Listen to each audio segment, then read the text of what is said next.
Hello Year 9, it's Mr Jones here. I'm just recording you a quick welcome to GCSE history video.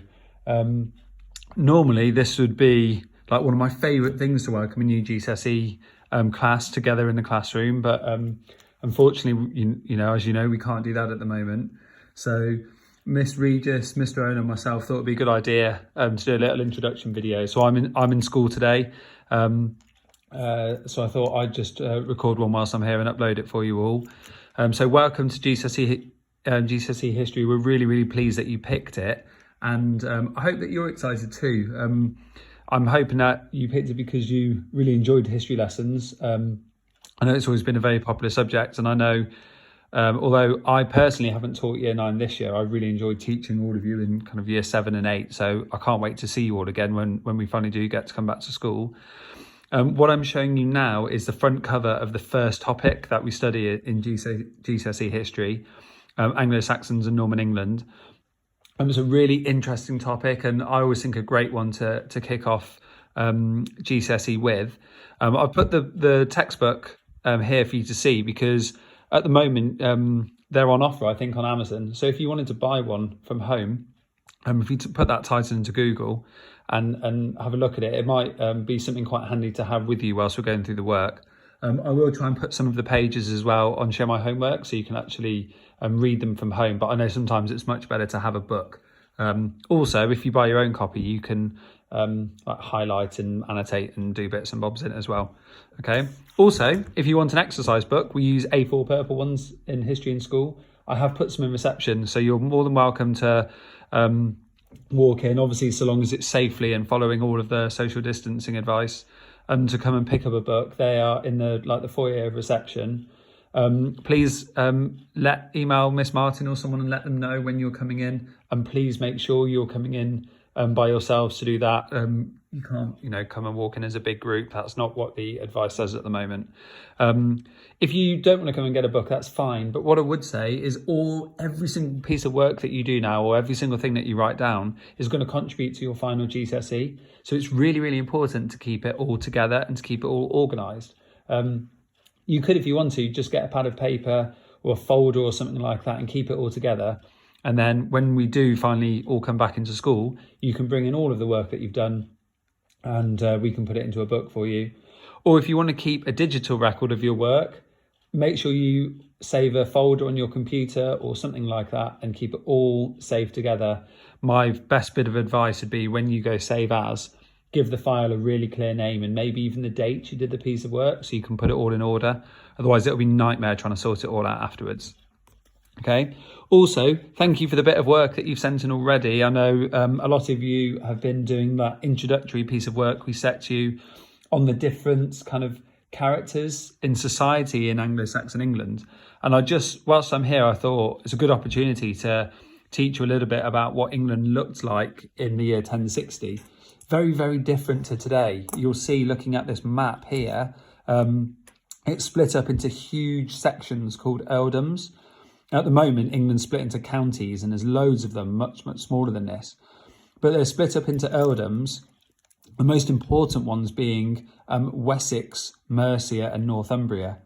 Other important ones, East Anglia was fairly important. Kent was quite important because Kent was like the first line of kind of protection against the Normans and the French over here. East Anglia was often quite raided by the Vikings, who came in from kind of this way. But Northumbria probably was mostly populated by Vikings, and the city of York, if any of you have ever been there or ever do go wandering up north, I used to live there. There's a really good museum called the Jorvik Museum where there's loads and loads of kind of artifacts left by the Vikings. It's really cool. So the reason why I want to show you this map is, as we go through the first part of the course, we learn about the people that lived in England and the conflicts that happened between the earls and the owners of these different earldoms, and also the Vikings. So I want to point out this thing to you here. This is called the Danelaw. Now the Vikings, they came from Scandinavia, which is kind of this way. So the Vikings moved in from up here, from places like Norway and Denmark. And they would quite often sail over and raid the northern towns here and I mean, their goal was quite often to come over and get food because Scandinavia is very snowy, and here there's lots and lots of like good farmland. The climate in England was very, very good. But over the years, lots and lots of Vikings stayed and settled.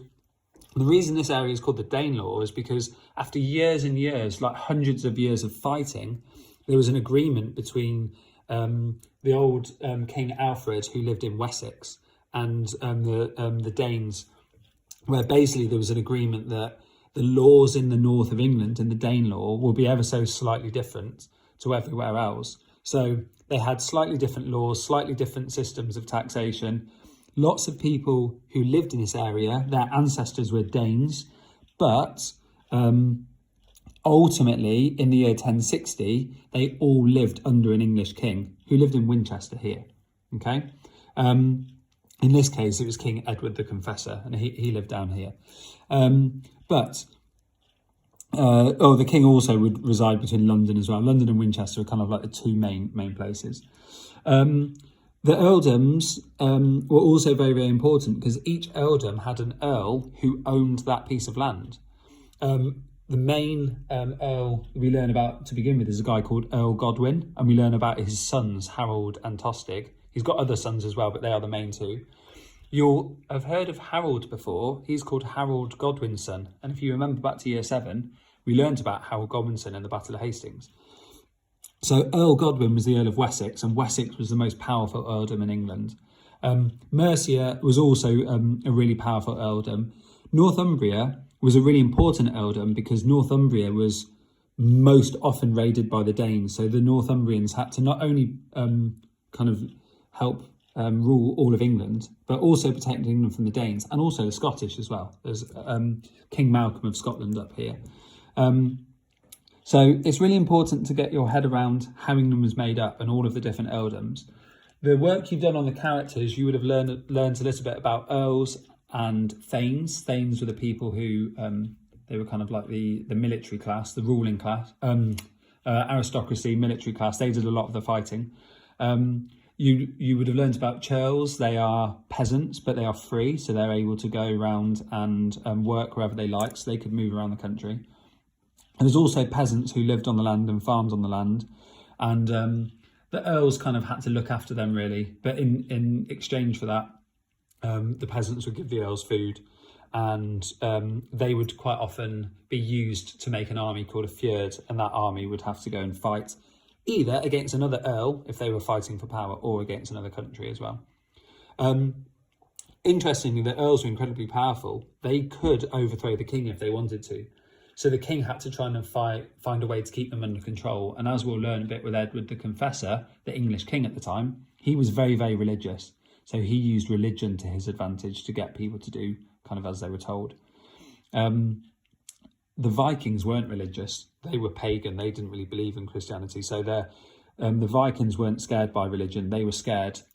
Oh, they weren't scared of much, actually. But the only way you could control Vikings was fighting them. So they quite often had to fight the Vikings. And we'll learn about a couple of Viking leaders, main one being a guy called King Sweyn. Easy way to remember him is Sweyn the Dane, Sweyn the Danish Viking. Okay, so that's an introduction to England and how it looked. You've done your little bit of work already on the different characters. What we're going to do in these first few weeks is learn about England, what it was like to live there at the time, how people made their money, how they traded, what powers the king had, what powers the earls had. So we'll have a real good picture of what it was like. And then we are building up to, you might have spotted it here, you've seen Hastings. We are building up to the Battle of Hastings, which was the fight for the English crown after Edward the Confessor dies without a son. And you might remember from year 7, that's between Harold Godwin's son, Harold Hardrada, who is a Viking, William of Normandy, who was from Normandy down here. And those three fight it out with 2 key battles, the Battle of Stamford Bridge up here in York and the Battle of Hastings here in Hastings. I hope you enjoy the topic, and we can't wait to get teaching it. Bye-bye.